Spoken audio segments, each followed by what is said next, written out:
The world is literally in shock, as Vegapunk reveals the mysteries of the Void Century in chapter 1115 of One Piece. The five elders and Emu are upset, burning with rage, as the news continues to spread through encrypted transmission to the world. The chapter is titled Continental Fragments, and we can see the Oni child, Yamato, Hiyori, and Otoko, in Holy Inari Shrine, getting ready to eat food prepared. At the flower capital of Wano, Vegapunk's message about Joyboy shook the entire country greatly. The message was being broadcast from a transponder snail that was found among some of Orochi's possessions. Momonosuke, being stuffed up with food in his mouth, spoke, "So you were a pirate, Joyboy?" Just like Luffy. Curiously, Kinemon asked, saying, "You know of him, Lord?" The scene shifted to a cell at Navy G4 headquarters base. It was occupied with pirates, who pretended to be the Straw Hats during the Sabaody Archipelago arc. Dressed up like Captain Kid pirates, they spoke among themselves saying, "Joyboy, who cares?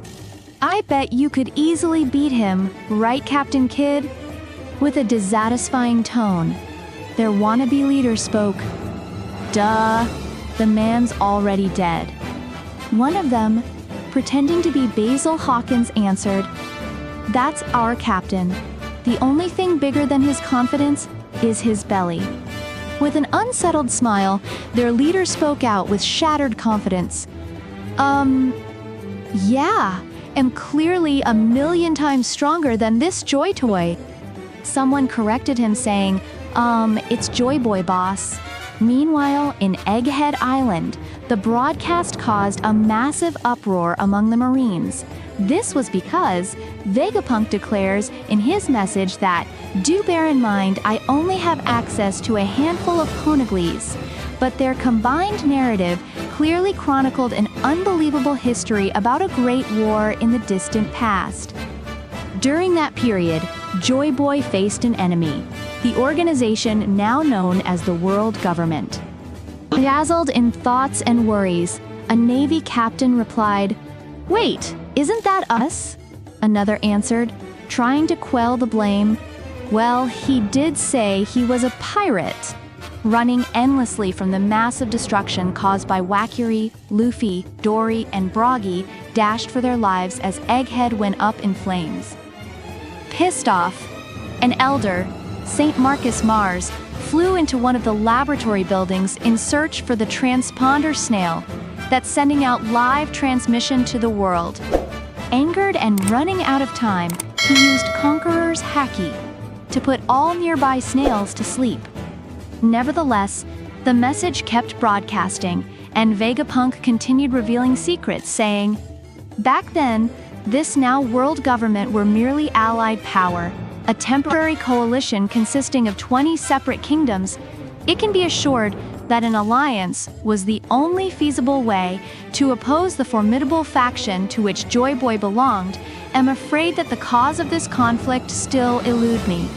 So I do not presume to judge the morality of the combatants. I can, however, say that this war was a clash of two opposing ideologies. I mentioned earlier that Joyboy was born into a fantastical civilization, one so advanced that it's hard to believe it existed 900 years ago."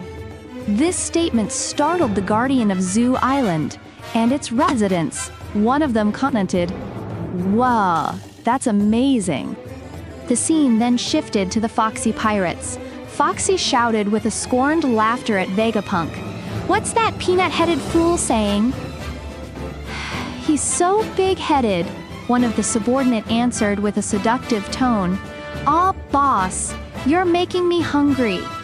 Relentlessly, Vegapunk's speech continued, saying, "The weapons that existed during this century-long struggle are far beyond our modern science. Such technology is baffling, even to a genius such as myself, and therein lies our problem." At the labostratum of Egghead Island, a transponder snail was ringing. Stussy picked it up as Kaku was sitting beside her and recovering. Stussy answered, "Huh, who's this?" Edison replied, "It's me. Lower the barrier and hightail it out of here." Stussy, being worried, answered, But I can't." "What if something were to happen to the Straw Hats crew?" Edison replied. "I'm gonna be straight with you. There ain't no point in the barrier anymore. Not when there are monsters on the island who can ignore it. We've done all we can for them. I'm sure they will make it out somehow." Now, because the message was not encrypted, St. J. Garcia Saturn tuned in and was listening to the entire conversation. On some other location, Jinbei was running speedily, carrying Zoro on his shoulders. He answered a call from Nami using his collar gadget stuck to his ear. Nami asked, "How much longer, Jinbei?" Jinbei answered, "My apologies, we are almost there." Zoro butted into the conversation angrily. "There's nothing to apologize for, we were busy." Nami replied furiously and mad. "Is that you, Zoro? You are gonna get a handful later. Now hurry up. They are moving their ships to blockade the northeast coast. I will never forgive you if we get blasted out of the water after all this."